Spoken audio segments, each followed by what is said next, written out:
¿Cómo va, Tony? Hola, buenos días ¿Cuánto para tiempo? vosotros.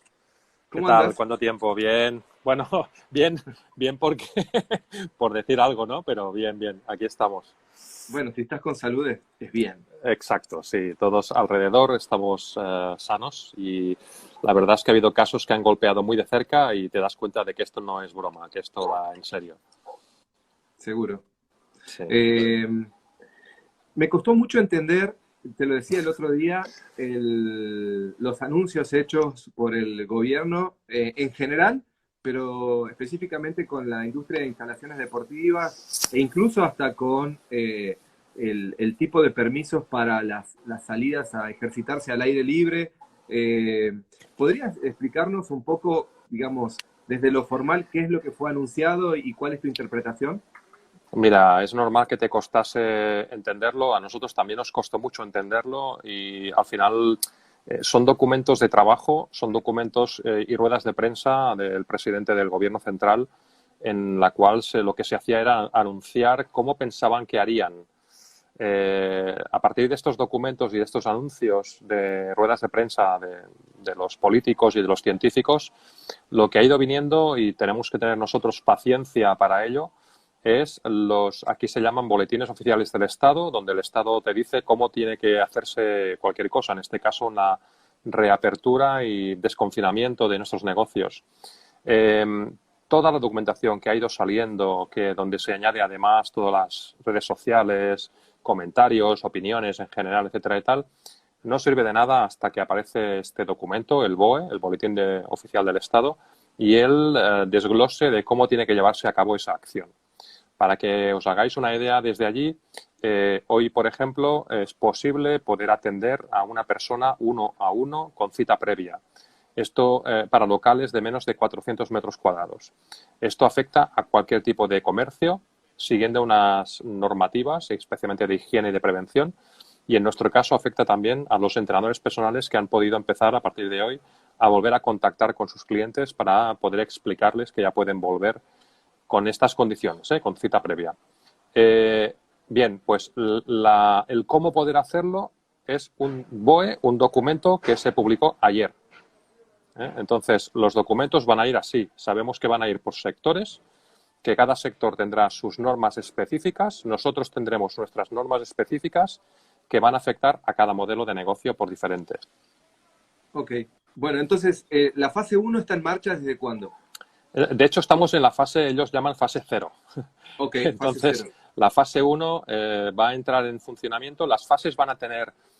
Hay que entender el contexto. Las fases se responden a un tiempo, a unos días, 14 días, en las cuales las autoridades autonómicas de cada una de las comunidades autónomas de España y la autoridad central lo que no quiere es tener que volver a tomar medidas como el confinamiento estricto que ha habido en España. España e Italia han sido, como bien decías antes en tu presentación, dos de los países que hemos tenido un confinamiento muy estricto.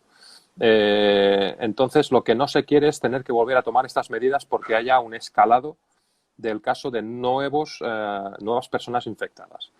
Entonces, cada fase va a tener más o menos un periodo de 14 días en el que la premisa principal va a ser que no aumente los nuevos casos.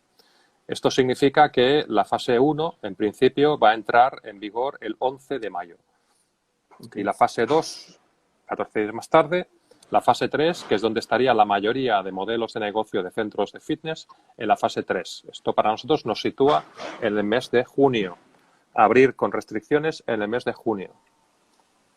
Fase 3 en el mes de junio. En la fase cero, lo que está permitido entonces es las salidas a hacer ejercicios al aire libre. La fase cero ha tenido varias etapas. Entonces, lo primero que se permitió fue la salida de niños de menos de 14 años a la calle. Tener en cuenta que teníamos a todos nuestros hijos en casa por semanas. Esto ha sido muy duro para todos. También se ha permitido en otra franja horaria diferente, a los mediodías, la salida a la calle de las personas mayores de edad. A partir de aquí, de este sábado pasado, desde el día 2 de mayo, se ha permitido en una franja de mañana de 6 a 10 de la mañana y otra de tarde de 8 de la tarde a 11 de la noche el poder salir a practicar ejercicio físico al aire libre por tu cuenta, individual. Y bueno, este fin de semana hemos podido ver imágenes y vídeos de multitud de gente corriendo o en bicicleta por caminos, por montañas, por parques de la ciudad, etcétera. Respecto de los trabajos personalizados, uno a Sí, uno, que decías que ayer se emitió recién el boletín que explica el detalle de cómo funciona. Entonces, ¿los entrenadores personales están habilitados ya o los gimnasios que dicten de menos de 400 metros que exacto. presten servicio de entrenamiento personalizado? Y Sí. el personalizado es personalizado en serio, no es grupos pequeños, sino uno a No, no, no, uno, no. Uno a uno. uno a uno y Un con cita centro, previa. exacto. Un centro de 400 metros puede ofrecer entrenamiento con cita previa, un entrenador, un cliente. Si tienes varios entrenadores respetando una distancia social de, en este caso, un par de metros, puede haber varias personas en la instalación a la vez, siempre que haya un entrenador por cliente. Y con estas distancias, más las medidas de prevención y de higiene que dicta el BOE. Sí, Bien. En la fase 2, ¿qué tipo de sí. instalaciones podrían llegar a entrar? Mira, lo que vamos a ver a partir de ahora en las siguientes fases puede ser que yo ahora te diga algo y que mañana o Ok. pasado haya cambiado. Lo que decía antes, ¿no? Justamente por la evolución del número de personas contaminadas, que todos esperamos que ojalá no hubiera nadie, pero que todos esperamos que baje y baje muy significativamente. En la fase 2, tal como está hoy, va a poder abrirse las instalaciones de los gimnasios que tienen instalaciones al aire libre, Ok. con también unas limitaciones y una serie de circunstancias. En la fase 1, en la que estamos ahora, también se han permitido iniciar actividades deportivas, federativas, del ámbito de alto rendimiento o competición, también con muchas restricciones. Sí, por ejemplo, si estamos hablando de deportes normalmente o individuales, o no sé, caso de tenis o pádel, donde hay un jugador de cada lado. No, no, no, no, Digamos, no solo esto, sino incluso deportes federativos en los cuales pues, los deportes de equipo han podido volver a entrenarse pues, los jugadores en un campo al aire libre y por separado, por ejemplo.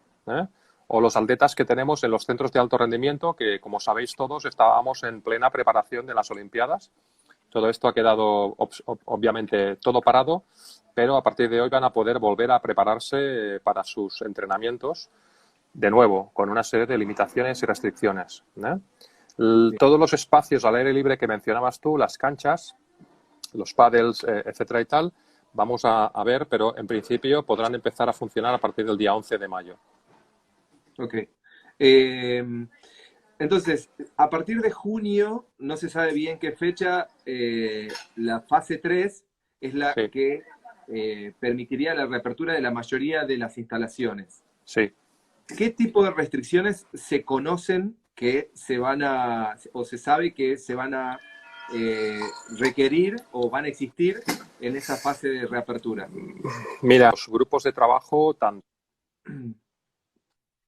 de tanto del Gobierno central como en mi caso, yo vivo en Barcelona, el Gobierno autonómico de Cataluña.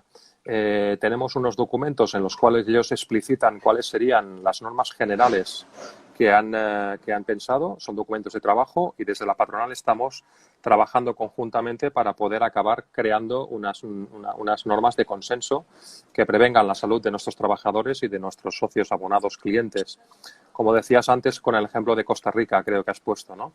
Lo que no Sí. podemos es asumir normativas que nos hagan abrir los centros para tener que cerrarlos por quiebra. Entonces, desde la patronal, por ejemplo, se ha propuesto una apertura de los centros con un 70% del aforo, con un aforo limitado en un 30%.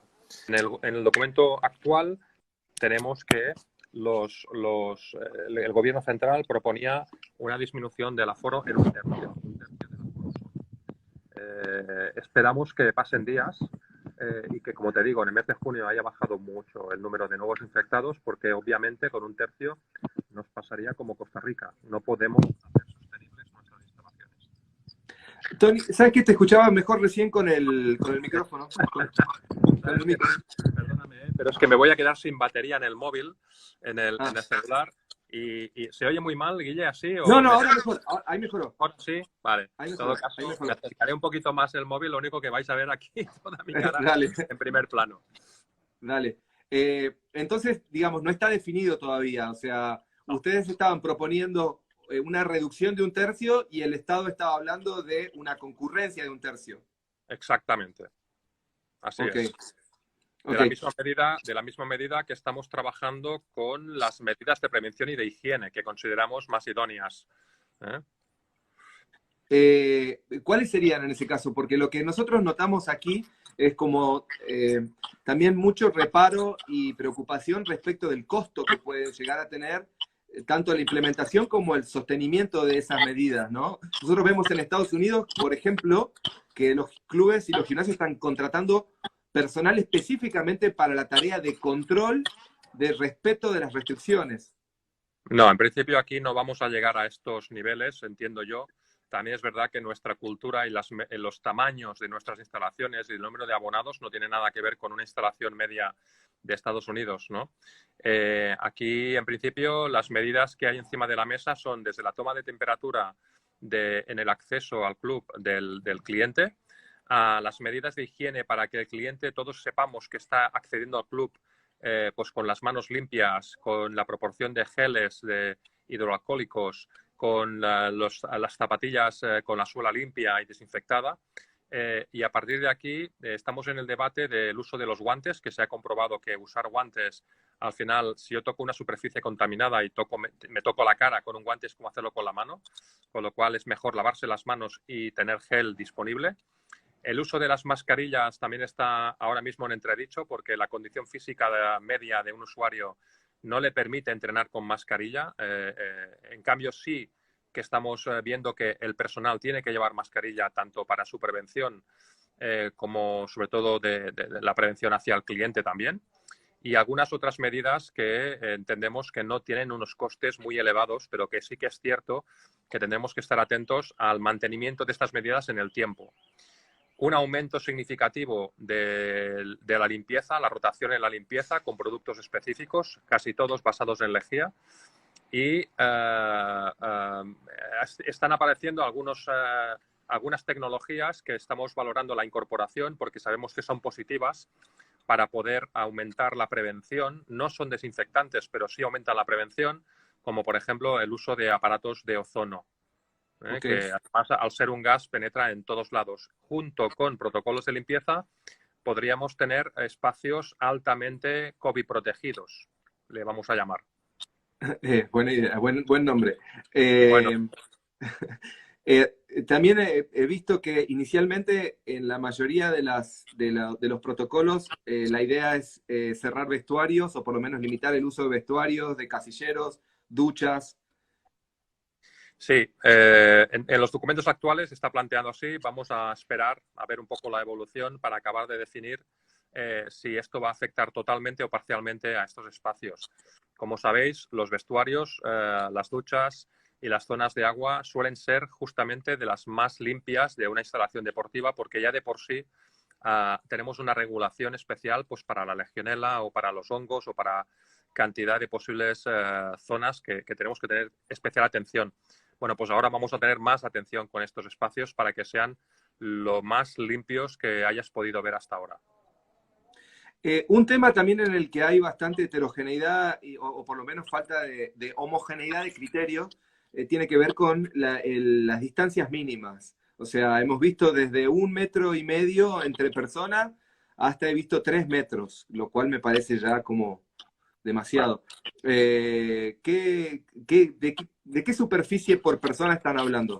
mira, yo esto para mí lo vinculo un poco al tipo de actividad que vayas a hacer. Es normal que estemos diciendo que para, por ejemplo, ir en bicicleta por la calle tengas que dejar 20 metros de distancia con la bicicleta de enfrente o 7 metros con la persona que tienes en el momento de correr con la persona que tienes delante, ¿no? Bien, te digo, este fin de semana hemos visto que no era imposible respetar estas distancias en espacios abiertos porque las personas no lo estaban haciendo, ¿no? Y es normal, es que había mucha gente en la calle con bicicleta y corriendo. más que nunca. Hay muchos nuevos deportistas, ¿eh? Entonces, en un entorno tan controlado como un gimnasio, entendemos que una distancia, por ejemplo, entre usuario y usuario en una sala de fitness en 1,5 metros podría ser una buena distancia, especialmente si además tenemos otras medidas de protección entre los usuarios, como podrían ser mamparas, pero transparentes. Pero dicho esto, la patronal ha propuesto al gobierno una distancia de 1,5 metros y en algunas zonas, por ejemplo, en las salas de actividades dirigidas, de 1,5 metros o 2, como mucho. Teniendo en cuenta que hay una delimitación en el suelo física, una delimitación con marcadores de tu zona de trabajo para no invadir los espacios de los demás. Ok, una pregunta un poco, en realidad creo que la respuesta es más de sentido común, pero es una preocupación en muchos. Cuando, cuando hablan de redimensionamiento de salas de equipamiento, por una cuestión de mantener, de respetar estas distancias, lo más común, lo más típico va a ser anular algunos equipos o sacar algunos equipos. Mira, nosotros nos empezamos a fijar, como tú decías ahora en la introducción, en China. Yo tengo la suerte de poder trabajar con una empresa potente china y tenía información de primera mano de lo que estaba pasando. En aquel momento a mí me parecía muy lejano y una película de ciencia ficción. Luego me tocó comentar muchísimo con mis compañeros de especialmente el norte de Italia y ahora nos tocará a nosotros, ¿no? Ellos allí lo que hicieron no fue mover las máquinas o apartar maquinaria, sino que dejar espacios vacíos entre máquina y máquina, en este caso, estaciones cardiovasculares. Y mover o sea, las anulan máquinas. una Sí, anulada. sí. Vamos a ver aquí nosotros qué opciones tomamos. Como te decía antes, en realidad la prevención que hay que tomar es la posibilidad que tengo yo de respirar partículas que hayas exhalado tú si estabas enfermo. Con lo cual, no es tanto solo la distancia social, y de ahí vienen estos metros. A mí distancia social, la verdad es que no me gusta mucho, prefiero decir distancia física, ¿eh? Okay. La distancia social, creo que como ahora hay, por ejemplo, el ejemplo que estamos siguiendo nosotros, hay mayor cercanía social que nunca, ¿no? En cambio, la distancia física sí es importante. Entonces, vamos a ver qué otros tipos de precaución podemos tomar más allá, además de a qué distancia estamos tú y yo, sino que sencillamente lo que exhales no me llegue a mí. No sé si me explico. Vamos a ver. De hecho, nosotros conversamos con un médico del programa Exercise is Medicine y él lo que decía es que también la dirección en la que mira el usuario cuando está en la máquina es importante. Claro. O sea, porque lo que no quiero es tener a alguien delante mío. Así es. Tenemos que tener en cuenta lo poco que sabemos de este virus, pero lo que sabemos es que una vía de transmisión es la exhalación que todos realizamos y las partículas que expulsamos al hablar o al respirar, y más cuando hay un esfuerzo, ¿no? Y son estas partículas las que debemos de prevenir que lleguen a los demás que tenemos alrededor. Y la distancia que estamos valorando son distancias en las cuales se está calculando que esta distancia ya previene que haya este contacto, ¿no? Bueno, hay otros medios de eliminar este peligro más allá de mascarillas o más allá de 2 metros o 4 cuadrados o lineales. Tony, ¿qué valoración personal haces respecto de el grado de consideración que tiene el Estado o el gobierno español respecto de nuestra industria o de ustedes como patronal? Mira, tengo que decirte que no nos podemos quejar en este momento con la atención que hemos recibido por parte de los organismos, de todos los ministerios, no solo el Ministerio de Sanidad, estamos hablando ahora de medidas sanitarias de prevención, ¿no? Y de higiene, pero también hemos pedido medidas al Ministerio de Trabajo, al Ministerio de Economía y Hacienda, al CSD, al Consejo Superior de Deportes y a otros ministerios. Entonces, hasta ahora hemos podido sentarnos en todas las mesas, a nivel autonómico también, nuestro gobierno nos tiene en consideración y podemos hablar permanentemente. Creo que ya han empezado a incluir parte de lo que hemos propuesto. Vamos a ver hasta dónde somos capaces de poder sentarnos y llegar. Ahora bien, dicho esto, creo que por primera vez hay en España una gran unión representada por la FNAID, por la Federación Nacional de Empresarios e Instalaciones Deportivas, de muchos clubes que, por desgracia, se han dado cuenta de la suerte y de la ventaja que significa estar agrupados, estar en este caso asociados, ¿no? Hemos tenido la oportunidad de gozar de la solidaridad de los grandes operadores con sus bufetes de abogados de todo tipo, laboralistas y de todo tipo, que han compartido sus documentos en los WhatsApps en los que estamos, en los grupos de WhatsApp de FNAIT o de ADCAF. Y yo creo que a partir de aquí vamos a estar en disposición de aumentar la conciencia que puedan tener nuestros gobiernos hacia el sector del fitness, en este caso el fitness y la salud.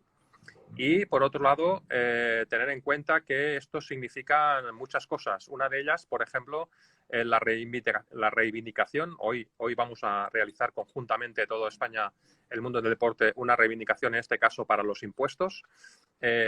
Esperamos poder sentarnos a partir de ahora, y ya lo hemos venido haciendo, pero la situación ha cambiado, a partir de ahora como un sector que va mucho más allá del ocio. No somos ocio, somos salud. ¿Puedes recapitular un poco para los que no están en tema respecto de la recategorización tributaria que tuvo el sector en España hace un tiempo, después de Portugal?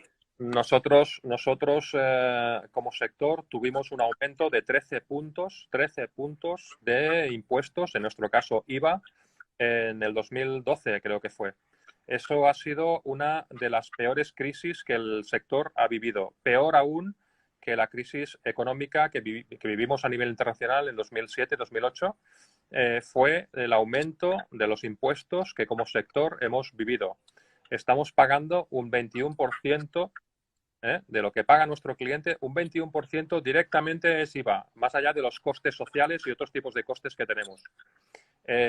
Por mucho que le digamos a nuestro gobierno, y de ahí es donde espero que nos sentemos de otra manera a partir de ahora, que cualquier persona que viene a nuestros centros y que practica actividad física profesionalizada, como es la del fitness, significa un ahorro brutal en la sanidad del país, por ejemplo, entre otros ahorros.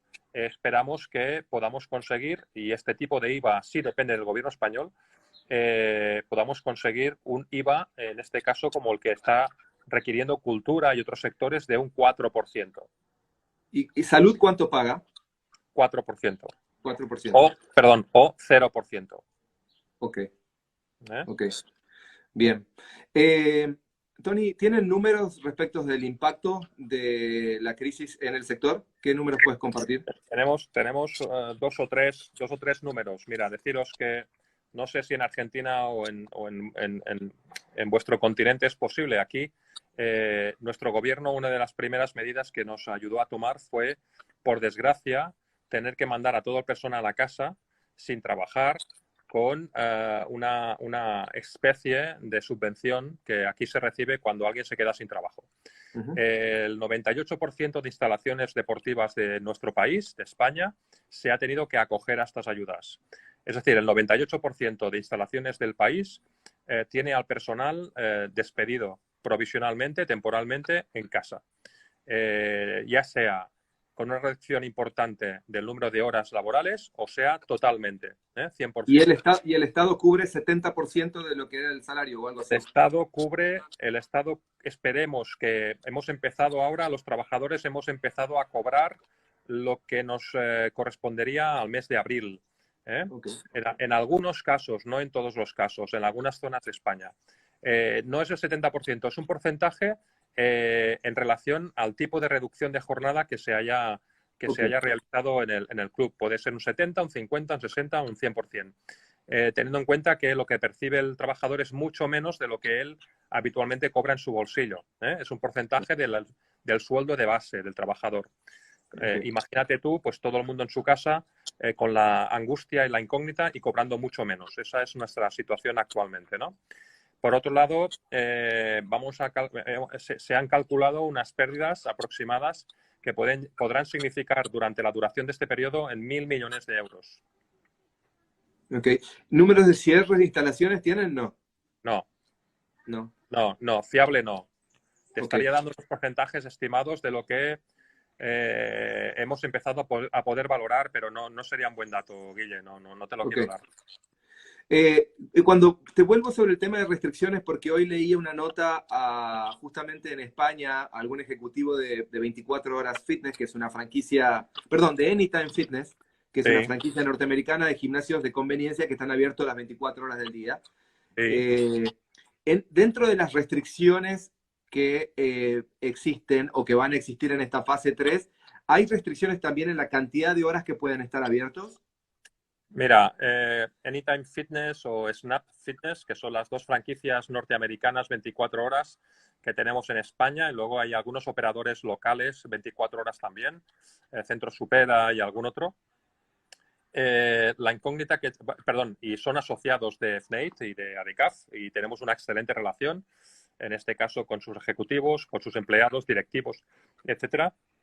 Una de las incógnitas que tiene Snap y que tiene Anytime y que tenemos que entender justamente es lo que estás preguntando. Esta casuística no queda reflejada en ningún lado. En ningún lado, de momento, se refleja el hecho de que estas restricciones tengan que ver también con que tener a una persona en el centro trabajando mientras está abierto que haga cumplir con la normativa actual. No se sabe aún. Claro, esto porque, para los que no saben, que en algunos horarios, en ese modelo de negocios, en ese modelo de gimnasios, el centro opera sin personal. Así es. Normalmente en una franja horaria que va desde las más o menos 10 de la noche hasta las 6 o las 7 de la mañana. Son centros en los que hay televigilancia y hay muchos sistemas para poder prevenir cualquier incidencia para un abonado que pudiera encontrarse con dificultades, pero no hay personas físicas. Bien. Tony, la última, y te libero. Así No hay no te robo problema, más no te tiempo. preocupes. ¿Cuál ha sido para vos el mayor aprendizaje que la industria ha hecho en este tiempo? ¿Y cuál ha sido tu mayor aprendizaje en lo personal? Mira, yo sigo mucho, sigo a ti, sigo a tu medio, he aprendido siempre mucho de vosotros, siempre he dicho que tenemos la suerte de poder tener un medio en español que para mí es un medio norteamericano, todo lo que hacéis es de primer nivel, ¿no? Bueno, gracias. Entonces, he ido siguiendo muchas de las publicaciones que tanto tú como colegas argentinos, mexicanos también sigo mucho, habéis realizado. Y encontré un meme que me gustó mucho de un colega vuestro, de un gimnasio, que decía que habíamos tenido un problema, ¿no? Que el gimnasio era un lugar y ha pasado a ser un momento, ¿no? Esa frase, no me acuerdo a quién se la cogí, pero me la voy a quedar porque me Santiago Vimo. encantó. Si lo conoces, me encantaría poder charlar con él, Claro, porque claro, tiene cómo que no. ser una persona a la que merece la pena conocer.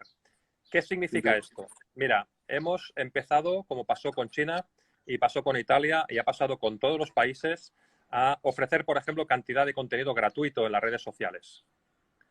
Los primeros días podía entender que esto era una manera que teníamos, primero, de no saber por qué lo estábamos haciendo, de hecho no se sabe aún por qué lo hemos hecho, muchos de nosotros.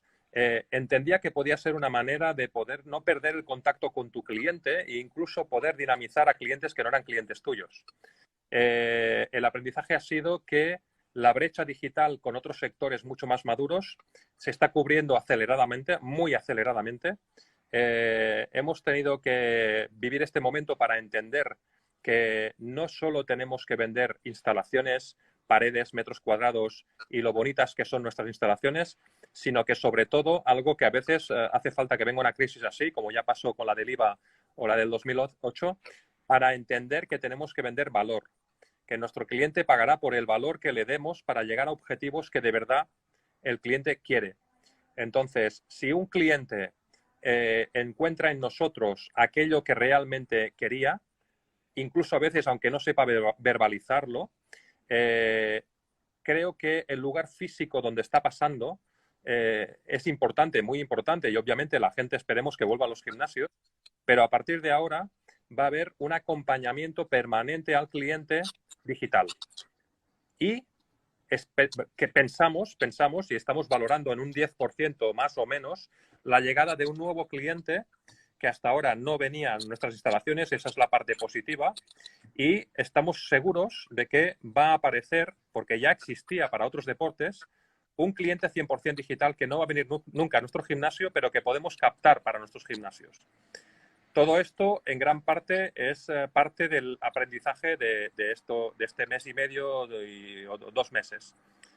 A nivel personal, como tú bien sabes, yo básicamente, aparte de tener un centro de entrenamiento con mi amigo Néstor Serra en el centro de Barcelona, Ludus Barcelona, me dedico a la formación.